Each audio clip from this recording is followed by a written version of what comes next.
Hey, if we don't know each other, my name's Chris. I have the pleasure of serving as the lead pastor here, and I'm just super grateful for that. We have a special privilege today.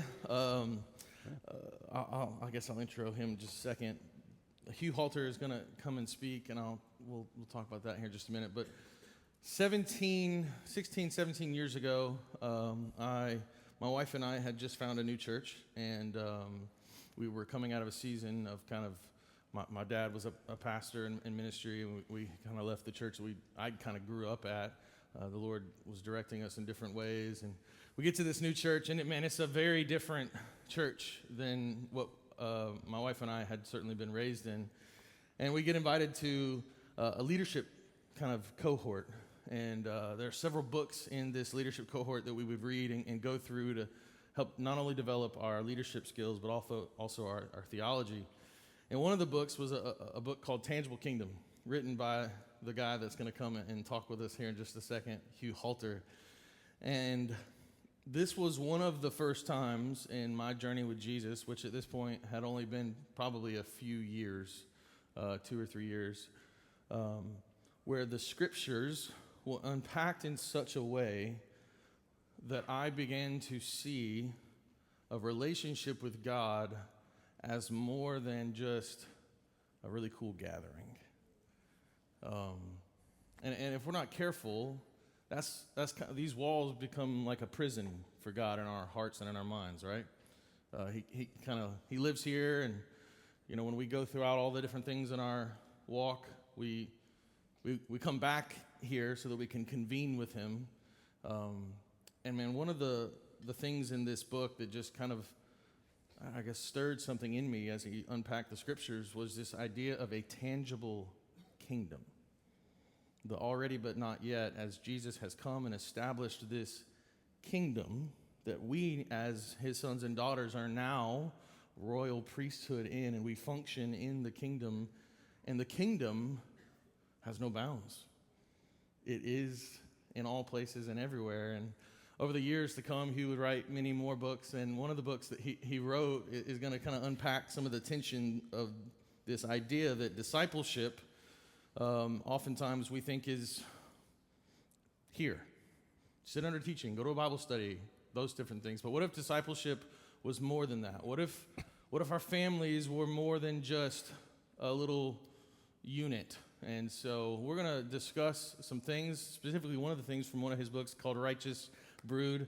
Come on up, give it up for Hugh Halter.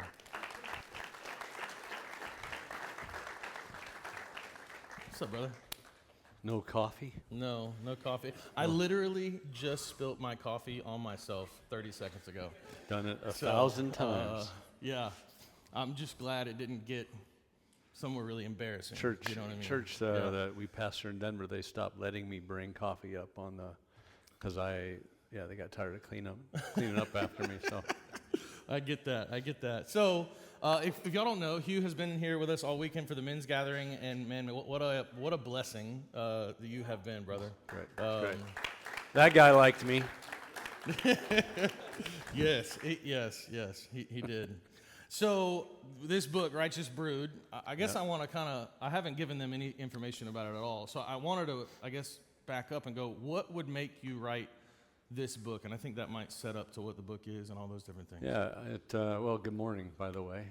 It's been great to be out here. My age, it's great to be anywhere.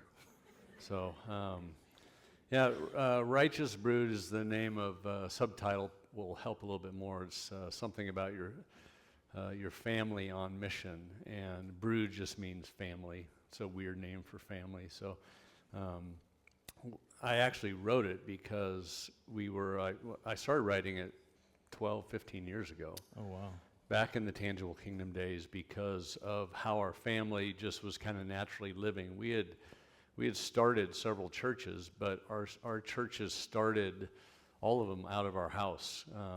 My son Ryan had really severe epilepsy his whole life from the first day he was born, and so we got to where we could actually not leave the house as a family. Like, we couldn't load the minivan and just go somewhere. So my wife, one day, she said, why don't we just play the hand we're dealt and just learn how to open up our home to the neighborhood.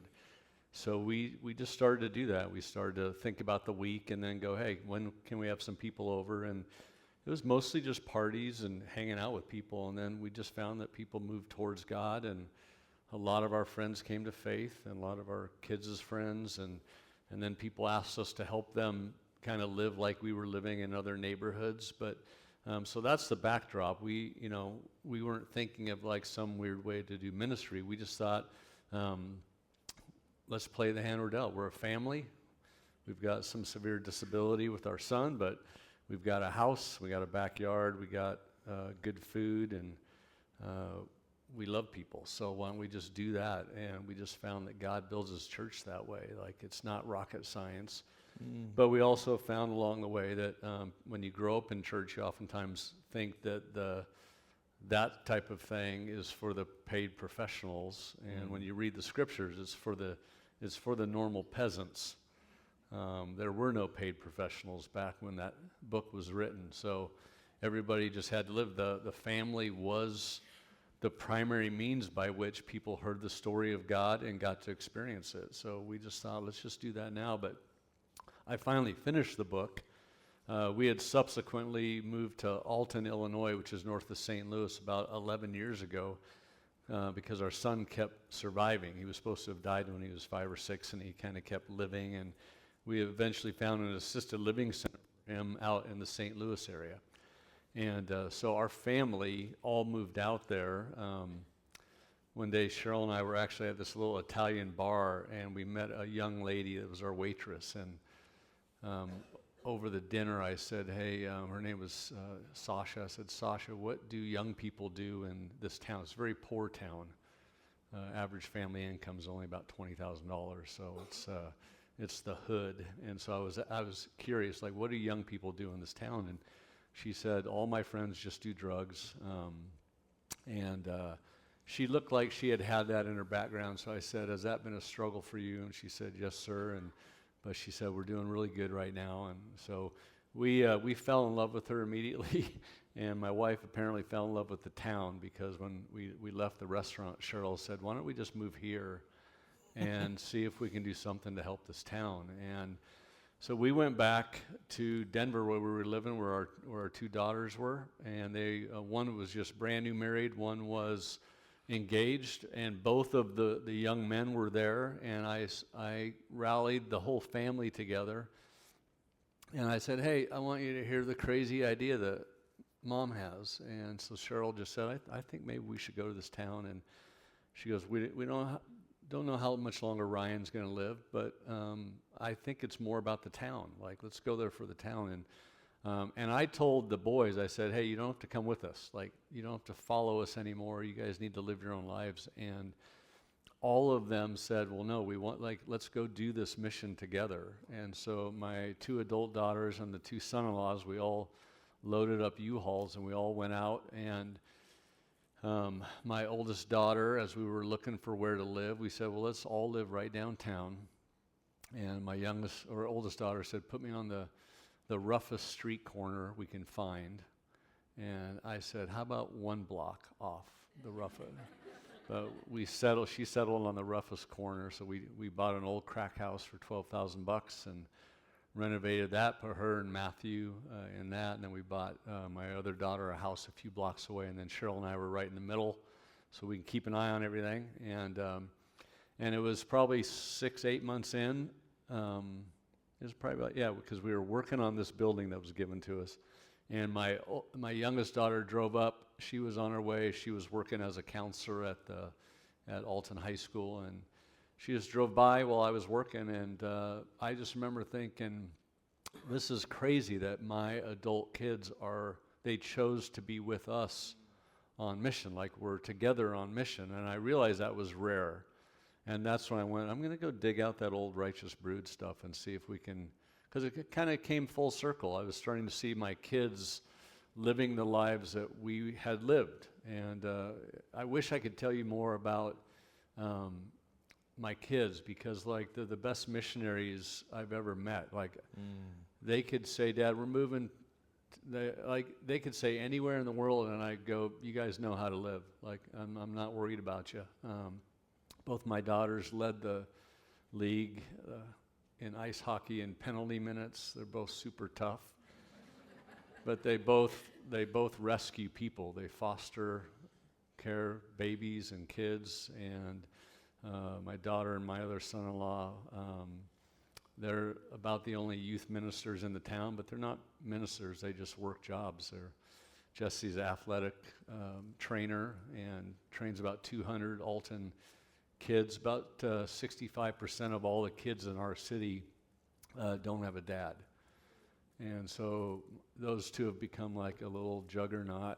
So that was the concept of the Righteous Brood. Like what if we could live a big enough story as a family that our kids would go, that's the way I want to live. Like, I'm not going to settle for this religious stuff or just going to church, but like, what if they were like all in, even after they're done with us? And what if that's how the church grows, as we pass down a story that's big enough to hold the attention of our kids and our neighbors and that type. So that was a lot on that one question. No, that's We're going to have to great. move a little quicker. No, we're good. We're good. Let's lean into that family thing. You know, I think as Christian parents, sometimes we say, well, my first ministry is at home or with my kids. Yeah. Is that a helpful way to think, or can that idea maybe take us away from the mission? Yeah, it usually takes us away from our mission. Because our first, if I were to ask you parents, what's your two primary things that you should be thinking about doing for your kids?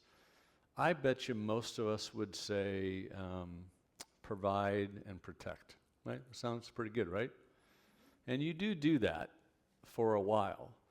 But there comes a point as your kids grow, I think it's early middle school age, somewhere in there. Some kids mature later, some earlier. But once a child determines that they're now going to make their own decisions for their life, and you all have been there, it's a bad moment.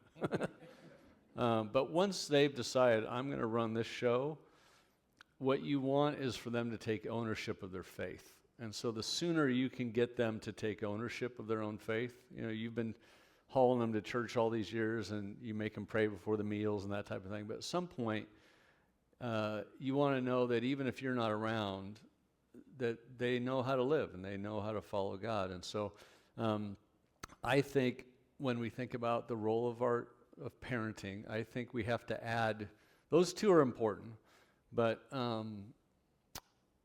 what if we could add develop and deploy as the other two things? And I'll tell you, those two will test you, because I always like to say, if Hugh Halter could have just what Hugh Halter wants, I don't ever want my kids to follow Jesus. I want them to be in heaven, but I don't want them to follow Jesus, because I know what Jesus does in the world. And I know that he goes to where things are broken and busted and dangerous, and I know that if they follow him, they're going to have to give their money up, and they're going to have to give their time away, and they're going to have to take risks, and they're going to, so like, what parent would really want that for, like, but when you watch it happen, you go, man, I can't believe, like, I'm so proud of them. So it's a very hard thing to get from being a churchy parent to I guess, like a missionary parent, where you view your life as you're on mission for God and you're trying to develop little missionaries. And so to me, it's a gut check, all the way, and especially as they get to, I remember my youngest daughter, who also is very, very tough. In fact, a couple of years ago, when she first had her first year at Alton High School, people were sending me videos. We had 19 gang-related fights on the very first day of school. They brought in every policeman in our town because everybody was fighting, and McKenna was the head counselor. So I'm getting videos, and my daughter is in the middle of 30, 40 kids breaking up fights, and I'm losing my mind. I'm like, why did we even move here? What have I done? And I'm trying to drive to the high school, but they're all these parents are trying to show up to, it's just a bad day. And I'm trying to text McKenna. She finally texts me back, "Quit bothering me, I'm busy," and I'm fine. But this was McKenna, and I remember in high school, she jumped in the middle of a fight. Her best friend was getting beat up by her boyfriend at a party. And McKenna jumped in the middle of that, and it ended her D1 hockey scholarship. She got a severe concussion. He threw her through a window, and so I had lost my Jesus for a few hours. I was going to go try to like murder the kid, type thing. And she she knew where he lived. She was like, "I'm not telling you where he lived at." And she said, remember, she pulled my hand down on her as she was on the bed, packed in ice. And she pulled me down on the bed. She said, "Sit down and calm down." She said, "Our whole lives, you and Mom have taught us that when we follow Jesus, sometimes we have to put ourselves at risk, right?" I was like, "Yeah." She goes, "So whatever's happened has happened. Like, let's trust God." And so there's just been this interplay between my kids as they've gotten older where I've had to learn to go, "Jesus, I really do want them to follow you. And even if it costs them," because that was really the story. When you read the scriptures, people were dying for their faith. It was a typical scenario where you didn't know what would happen. So the idea of, do I really want my kids to follow, would have been your greatest question. And if I would tell this to parents, if you can settle the issue that you really do want your kids to follow Jesus, like really follow him into the world, when you finally release that, something will change in what you do with your family now. You won't just go to church and pray before meals. You'll start thinking about, how are we living as a family in our neighborhood right now? Are we living in such a way it's developing these characteristics of a really robust, tough little missionary? So it's hard. Yeah, I think a lot of what you have highlighted there, and obviously this weekend in some of your works, in that question, you have to define what ministry is, right? Because some of what you're talking about is that tension of ministry coming here and having a great band and make sure you serve, and the pastor does an okay job, but that's not really the full picture of ministry. I'm not even sure that's a large percentage of ministry. Yeah. Because ministry is the everyday things of life.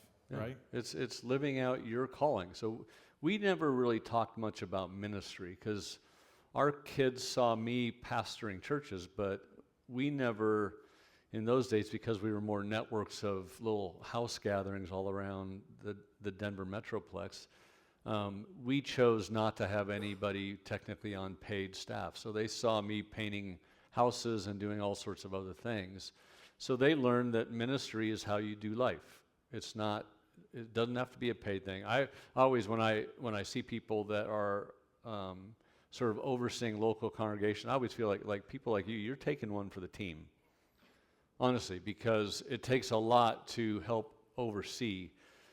But the fastest, most nimble missionaries are actually you guys, because you're out there like right now. Yeah. If he tells somebody at a local Starbucks, "Yeah, I pastor a church over there called Piedmont," it puts him 10 yards behind the line of scrimmage already, because people don't have a natural respect for the institutional or organized church much anymore.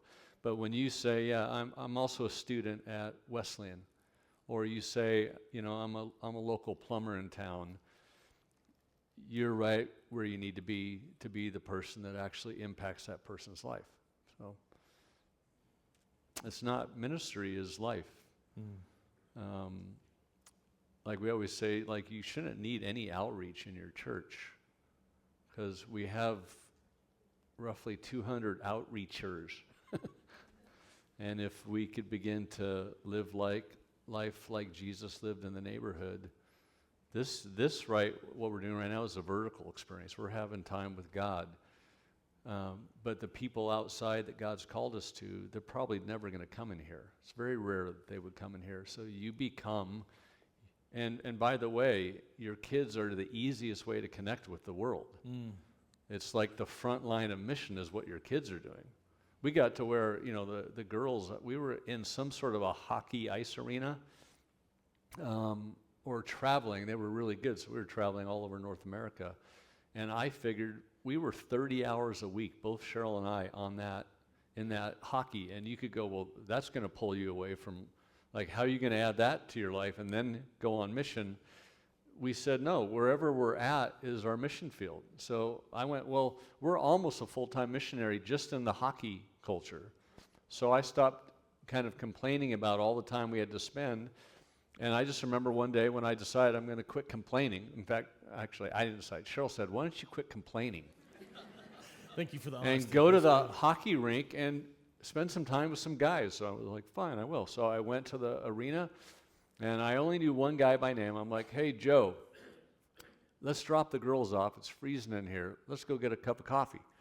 And he's like, that's a great idea. And so Joe and I went night one, and then 2 nights later, we were back at the same. So we were like, that was way better than freezing. So, and then all of a sudden, Tim and Kevin are like, where are you guys going? We're like, we're dropping the girls off. We're going to get coffee. When I say coffee, I mean beer. We're going to go get a beer. Okay? So next night, it's 4 guys. And in fact, we got in trouble by the coach because she's like, y'all just dropped your kids off, and now y'all leave. And so we had every dad on the team that was now going out. And then when we would fly out to tournaments, I would always run a little devotion hour in the lobby of the hotel.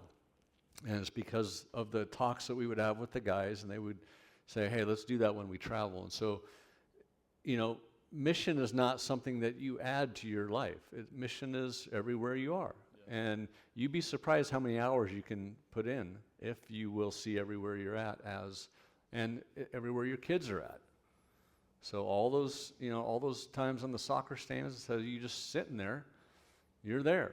And it's the same parents and the same kids and it's the same coaches. So I don't think you have to add anything. Yeah, that's great. Because that kind of one of our questions was I feel like people feel really stretched in life, right? You've got work, your marriage, you've got to be a good father or mother, you've got extracurricular activities and hobbies and all that, and then what happens, I think, oftentimes, they come to church and we go, hey, get in a missional community. Mm-hmm. Hey, serve for this event. Hey, we've got a chili cook-off. Hey, do this. And then everything they're doing is just going, man, this calendar is getting more and more full, and they have to pick and choose. Yeah. And I feels like what you're saying is, no. It's everything in your life is aligning to one thing. Yeah. Like, if you're going to work, you're still on mission. Yeah. If you're going to the ball field, you're still on mission. Yeah, and we also, though, we viewed our family as a missional community. Mm. That's your, like, you can't even get away from it. So we're either kind of not that great as a missional community right now, or we've let many years go by where we never acted like a missional community. But our family, like, we worked together. They had a lot of friends that didn't have good families, so they'd always be going, hey, can these kids like bunk down with us? So we put a lot of kids up. We always had somebody living with us. We always had Sunday night was we called it family dinner night. And I actually did that because of how much time we were spending with people outside of our family. And I wanted to like circle the wagons and go, hey, let's just make sure we have our little time. And we did it for like 2 times, and then the kids kept inviting their friends over. And so family night became what we knew it was, is bring any of your friends that you'd love to have that don't have good family. And that family night became 30, 40 people every Sunday night. And they grew up with that as a normal way of life for our family. So guess what they do now? Yeah, they just have a lot of family dinners. They take kids in, and we never had to train them to do that. It was just a natural. They saw how much work that is, but they saw what it does for people, and they loved that feeling of going, we're actually changing lives. Would you say that you're an extrovert or introvert? I'm an introvert. Yeah, I do not even like people. Yeah, I figured. I thought Especially don't like kids. No, yeah. So this is good. So I think sometimes I know that like my family, myself, my son, and my daughter are high extroverts, big E. Yeah. And my wife, she likes people, but she also likes her time. Likes them when they leave. Yeah. And so I think I've talked to a lot of other families that have this kind of struggle and this idea of living on mission and, you're mentioning parties and families and all these things. What does balance look like? And can you give us some like tangible, and maybe balance is the wrong word because I asked you this question yesterday and there is no balance. No, I'll give you balance now. Give us some tangible things of like, what does life look like? Yeah, for you to do life like in a natural way, you have to still be very intentional. So imagine Ryan's having seizures every hour, every night. So we were both kind of zombies. I would take the night duty and get maybe an hour of sleep and then go work, and then Cheryl would take Ryan during the day. So we had to have 2 coffees every day. We instituted 2 coffee times. So in the morning we'd get together. She would go, "How bad was it?" Same. Had 11 last night, and then we would always meet up around 3 o'clock. So if I was painting houses, I'd try to get home. But then on Sunday nights, we would plan the week together. We would look at our energy level. We would look at natural things that were going on. We'd look at the girls' hockey schedule, and then we would try to figure out, is there a night that we could have maybe just 1 or 2 couples over, a simple little meal together. And then weekends was always a Denver Bronco game. So usually we were the house that threw the party. But it got to where people just knew the Halters are always going to have the house open for a Bronco game. And people just knew those are the days you just bring your friends. And it got to where, if we were exhausted, we would still do it. But we'd tell people in our community, hey, we're wiped this week. Can you guys handle all the food, and can you clean up? Cheryl would sometimes just go to bed at 8:30. She'd be like, peace out, I'm out, love y'all. I don't even know who some of you are, but I'm going to bed. And I started to realize I didn't have to like close up the shop, because there's always one socially awkward person that has no friends that stays till like 1 in the morning, always. And I get to where I go, hey, Steve, I got to go to bed tonight. Haven't had much sleep, so like you're going home at 10:30 tonight. And it was fine. But as our community formed, we started to have 10 or 15 people that were on mission with us. And sometimes we had it covered, and we go, we're good tonight, we'll run the show. And there were other times we're just going to provide a house for you to bring your friends to. And it worked out okay. But that's why, like, at some point, your missional community, it's your family, but it's also people that do life in your neighborhood or in your network that you can do life with. And we did it early on. We didn't really want to have anybody into our house, because Ryan, when he would have a seizure, he would oftentimes just wet himself. And it's a lot of work to get him in the bathtub. He was usually unconscious, so you're dragging a corpse down the hallway, and then you got to wrap him in a blanket and sort of figure out how to get clothes back on him. And we started to find that people actually wanted to help us with that. And when we stopped, we were never ashamed of it. We just didn't want to bother people with it. We found that people wanted to be bothered. They wanted to do life with us. And so we just, most people in our communities, and we've started 30 missional communities over our 34 years of marriage. Most of them were a group of people that would hang together for a year or so. And they all took care of Ryan. They would all take his clothes off and bathe him and get him. So we just learned, like, you just present who you are to the world.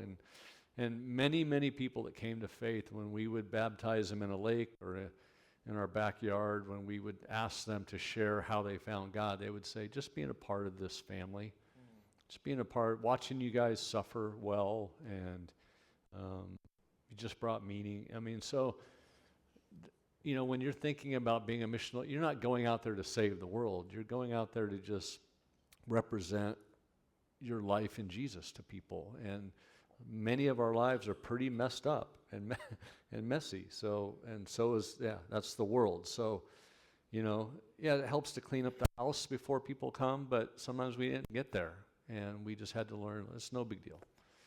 Maybe the bathroom, but that was it. So. Yeah, I think you highlight a special thing. If you're new in this missional community stuff, maybe you don't really understand it. Oftentimes, churches have some sort of discipleship program, right? Yeah. Small groups, Bible studies, all these things, and they're good and well-meaning things. For us, we've kind of adopted this idea of missional communities to live out discipleship in the everyday things of life, and we talk about living as a family of servant missionary. And I think one of the unique things for me when I think of an MC is it's giving people a place to belong before they believe. Yeah. And so a lot of the other programs, and I've been in them and I've run them, and I still think they're really good. What they do is they kind of function off of, hey, the church has a roster, let's plug these people into smaller teams kind of deal so that they can have a space, right, in community. And community is important. Don't. Yeah, a little entryway connection. Yeah, It's yeah. nice to have a Bible study or something like that for sure. But I also think there's people who are in your neighborhood that don't go to church, that don't believe in Jesus. You know what they need? They need community too. They need, I mean, ultimately we all know that they need Jesus. And what if by opening our homes and just being human with them for a little while, like what if that could be an avenue that they could see Jesus in you? And it's just like Hugh's story of like, well, somebody gave us a place to kind of belong, and then through that we saw the goodness of God. And go back to even your words. We oftentimes have tried to get people into Bible studies, and we say so that we can be disciples, right?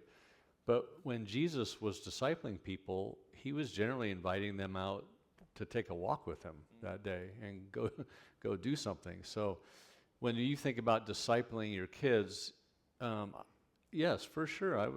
We spent time together with our kids in Scripture, but it never went great. I always heard that we're supposed to lead our family. And so I would plan these like Bible study times where I go, okay, everybody round up, grab your Bibles. And about 90% of the time, one of my daughters wasn't in the mood. And she would just I don't want to read. Okay, McKenna, would you read? Well, I don't want to read either. And then by the time we go, I got to send them to their rooms and ground them. And Cheryl would go, hey, that was super great. We should do more of that. So I learned that my daughters, but like if we were downtown serving in the poorest neighborhood, both my daughters were like, love that. Yeah. Love that. And so we just learned that discipleship has to be life on life. All those big talks you want to have with your kids about, well, you don't really want to have talks with them, but things that you should be talking to them about is sex and about awareness and about getting trapped and alcohol and all. Well, we had all those talks because we did all those things. Like we didn't do all the, but like we threw so many parties, and the parties were always mostly full of people that didn't do the God thing or the church thing, and so every once in a while they might have one too many. And in fact, one night this happened. One guy he actually came drunk. Nobody caught it, but he came in out of another scenario. He was kind of brand new to our community, but his wife and daughter were always on the hockey deal. So we knew them, and he came, and he became worse and worse as the night went on, got very verbally abusive to both the wife and the daughter, to the point where in the middle of 40 people, I had to ask him out in the front yard. He thought I was asking him out to fight, so that's how he postured up. And I just said, we're going to drive home. And I took his car keys, and I said, I'm driving you home. And then I spent the night with him, and the wife and daughter spent the night at our house. And he woke up, and I was just sitting there. He's like, what are you doing here? And I said, do you remember last night at all? And he goes, no. I said, well, let me tell you how it went down. You were at and so we chatted that through, and I said, does this happen a lot? You have blackouts, and you get really abusive with your family. And he goes, I think it's, a couple times. And I said, well, don't worry, your wife and daughter spent the night at my house. And I said, do you want to live like this? He's like, no, sir. So he's a younger guy, so he eventually did come to faith. But I remember that next morning when we had a little family therapy time in our house, when it was all over, I asked my oldest daughter, Allie, I said, you guys do okay last night? She goes, yeah, Dad, this is what we do, right? And but then the next day, I remember me and Allie, she was 13. I said, let's talk about booze. We've never really had an alcohol talk. And we had a great talk about, this is why we don't forbid it when we have people over. But yeah, every once in a while it goes to the dark side. But we got it. We can handle that. And she's like, yeah. And so our kids didn't have an issue with alcohol growing up. When they would go to parties in the high school, they were always there to make sure their friends didn't drive drunk. So they had one of their friends that was killed, And they came to us and they declared that they were going to go to every party in the high school. And so we had a family talk. We're like, if you can get 2 more friends to go with you, there's 4 of you, and you're going to go to make sure nobody ever drives drunk again, then that mission we're okay with. So that's kind of how we discipled our kids. And when it came down to sexual stuff or whatever, it came because that's what they were dealing with. And so by the time they're almost out of middle school, I think I could have sent them literally anywhere and they would have known how to navigate it. And they've seen the dark side and the light side, and they know how you manage it. And versus the parents that oftentimes you're so afraid that your kids would ever have any connection with anything bad, you never let your kids get out of the bubble.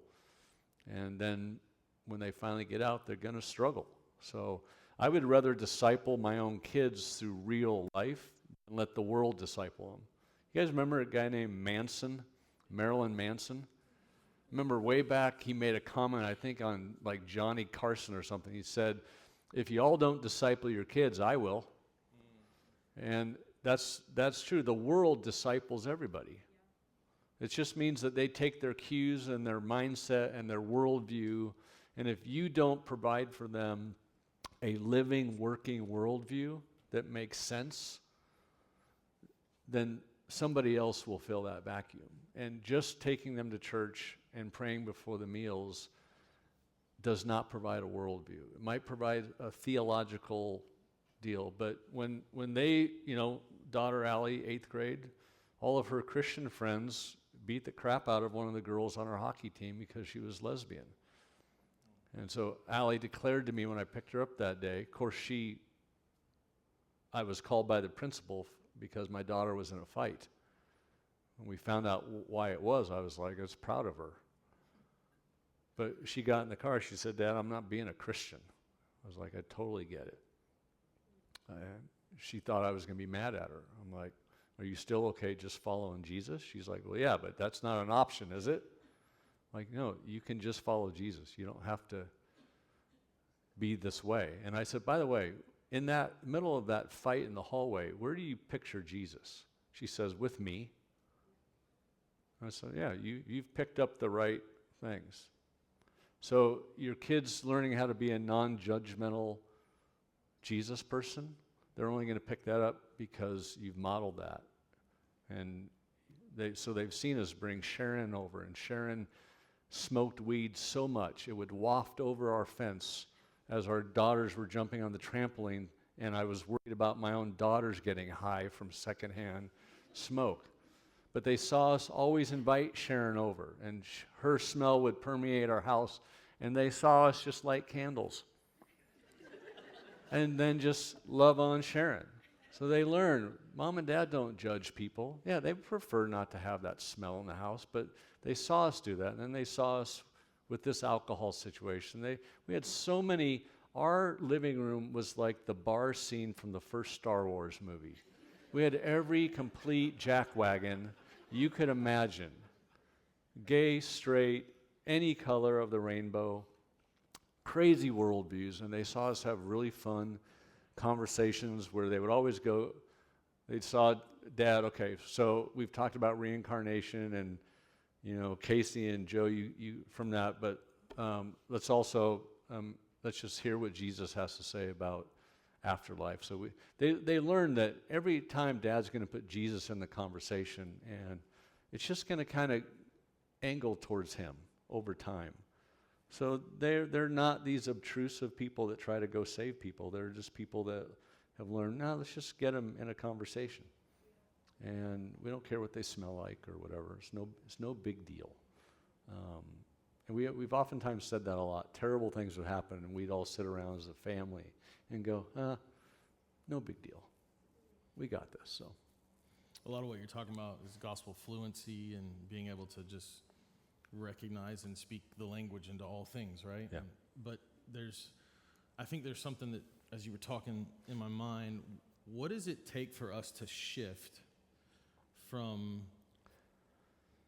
wanting, let me say this a different way. There has to become a shift. We want, as parents, we want to protect our kids. We want the best for them. We want to set them up.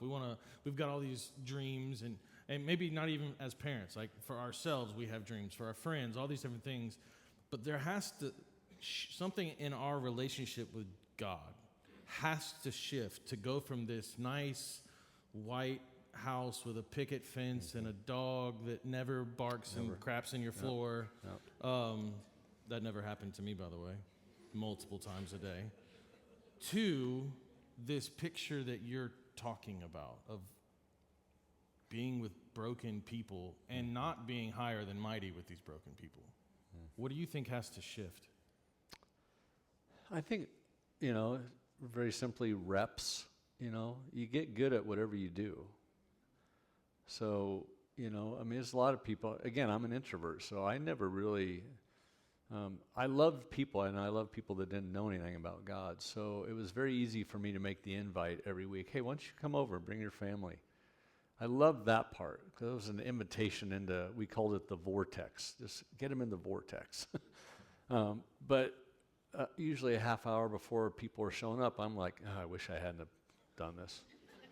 And everybody said amen. And then, as the night's winding down, I was, all right, they're almost gone. And but I think it was reps. It was common for Cheryl and I to just laugh in the morning and go, man, we didn't have the energy for that, but it was a really good night. And the conversations that happened, like something moved. We would say that a lot with our kids. Hey, stuff moved last night. So I think it's reps. You get a heart for what you do. So at first you have to kind of fake it till you make it, I think. You got to force yourself. It has to be a part of your discipleship for you. And if you go, look, I'm not that comfortable with people. Well, you can live your whole life. The Lord will let you live uncomfortably and never, he just sort of invites us in. He never forces us to do anything. It's like it's kind of like it's a Navy SEAL opportunity. I need 20 of you to step forward. I don't need everybody, but I need some of you to step forward and do a little bit harder mission, and you may not come back alive. That's the call to a missionary framework for your life and your family. So, but I do think you have to have that inward dialogue with yourself on like, what is my ultimate goal for my kids? And it usually is that American dream goal, right? And you just got to think that through because many of you, you're my age, I'm 60, so you've lived the American dream and you can go now, oh, it's not that great. So why would I just want my kids to have a safe, upwardly mobile life that has very little meaning or sense of purpose? Even my daughters are just right around the age of 30. They've already lived a full life where we sit around and they go, we're exhausted, but it's been a great life. My youngest daughter almost died 2 years ago. She lost an 8-month-old baby and bled out. And we were sure we had to life flight her into St. Louis because there wasn't enough blood to keep her alive. And the nurses told me to say goodbye to her in the ambulance. They're like, she probably is not going to get there. And we even had a moment where she was able to open up her eyes, and she made a comment. She's like, we're good. So I just go, like, at the age of 30, for my daughters to know that they've done things that made the Lord smile. If the Lord were to take them, I'd be okay. It wasn't great. But I was like, yeah, I'd rather live a big, short life than a long, boring life.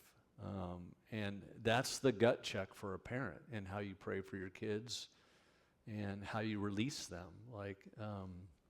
But they're probably not going to want the hard things of God unless they've seen some of that modeled in the lives of their mom and dad. So our kids, they got used to Cheryl and I. Needs were being presented all the time financially, and we didn't make a lot. So they always saw Cheryl and I sitting there. We had a game where if a need came up, we would write down what we think we should give to that, and then we would slide it to each other. And it was crazy. Over 35 years of marriage, we've only not hit the number like twice. We just had a sense, but then we started to invite our kids into that. So our kids watched us give, and we would talk about it. It's like, this is our last $400.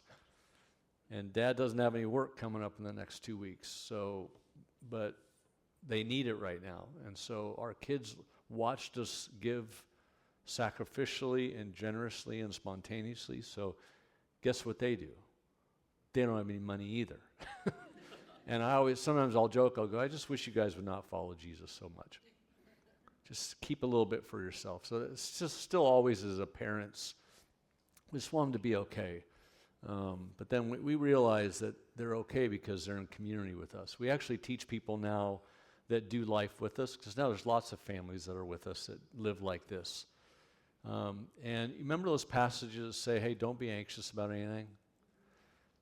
Those are not written to individual people. Those were written to a community. And you're able to say to somebody, you don't have to be anxious about what you're going to eat or drink because we're all together. You're all good. But when you say that in an American Christian church way, that doesn't hit with people because they go, I really don't have any backup. So don't just tell me it's going to be okay. But when you live life in a deep community and a child is about to head off to college and the moms share, hey, we don't know how we're going to pay for this other half of this. And then they see the community go, well, we'll help. When we see people that go, they may not have a meal for their kids, or this kid doesn't have a dad, he doesn't even know how to fill out his application to get to college. It's okay. Be anxious about nothing, kid. We got you. Like, we'll help you fill this thing out. It's like everything became, does that make sense? So again, our kids are watching this, and so it's going to come out of them. You disciple who you are. And if you're an afraid, upwardly mobile, American, far right-wing, heavily political dad, guess what's going to come out of the hopper? Okay? You produce who you are. If what has come out of your life is a gentleness and an awareness of people around you, and you're always opening up your home, and there's this winsomeness about who you are, then guess what comes out of the hopper? So parents, you are the most important element in the discipleship of your kids. And if they see you doing the church thing, but then they see you living like the rest of the world and you're always tied up in anxiety and you overwork and can never rest or play, then they're going to have an uptight Christian life. And they'll have a little belief system, but that'll be about it. In wrapping up, if you were to give our family kind of one piece of advice, and maybe it's to parents or just all of us in general as a family, because it kind of takes a tribe to Yeah, for sure. disciple and raise up the next gen, what would that piece of advice be? Talk openly with your kids about your own faith. Not what you believe, but how you've been doing with it. So sometimes when parents hear this talk, they go, well, crud, I've already wasted 9 years. I always say the best way to make up time with your kids is to just simply restart your own discipleship after Jesus and let your kids know, hey, Allie, you know that we have had a belief in God in this family and we've done the church thing, but I don't know if we've always modeled living life after Jesus very well to you guys. And your mom and I, we're going to try to get a little bit more active. So just pray for us. But I'm sorry that we kind of have just made this a church thing for you. Usually that's your best way to make up time, because then your kids get to then own whether or not they want to really. So that's the first thing. Just have open dialogue about it. And where you haven't done that great a job, they will be the easiest ones to just be thankful that you're honest and it's a real conversation. And then you can say, maybe we should start as a family, not just praying for the food. Why don't we just start taking 5 minutes and see if there's anything we could do as a family, maybe to help one person together this week or whatever. So to me, that would be the thing. And then I just think the secret sauce of family on mission is something related to eating and having people into your home or your backyard or something. Like our kids knew that Cheryl and I have had 13 houses in 35 years of marriage. So do the math. About every 3 years we would move. And the thing that we would do with our kids, we'd always get in the house and we would always go, how are we going to get 40 people in a room in this house? So our kids knew the house was not, again, the house was not for us. The house was for God. And that his family that he's building has to trump our nuclear family. So our nuclear family is not the most important thing. It's the family of God that he grows. So, start taking your house, figure out how to hang some string lights and make a fire pit and blow out a wall. We always made one extra room so that if somebody needed a place to live. And so maybe you just rethink your living scenario. And then move on to just start with party. Start with the sacrament of party, having people in for a meal, and just be normal. Don't try to talk about anything meaningful. Just don't try to talk to them about God. Just learn how to be a great human family. And I think you'll be off and running. So, yeah. Thank you. Give it up for Hugh.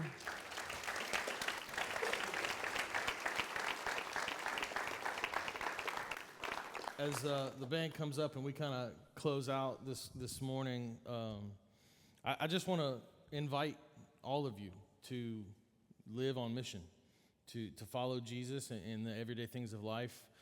We've got several missional communities that would love to walk with you through things. And let me just say this, we're not perfect. We don't have it all figured out. We fail, we do things wrong, but we serve a perfect God. Amen?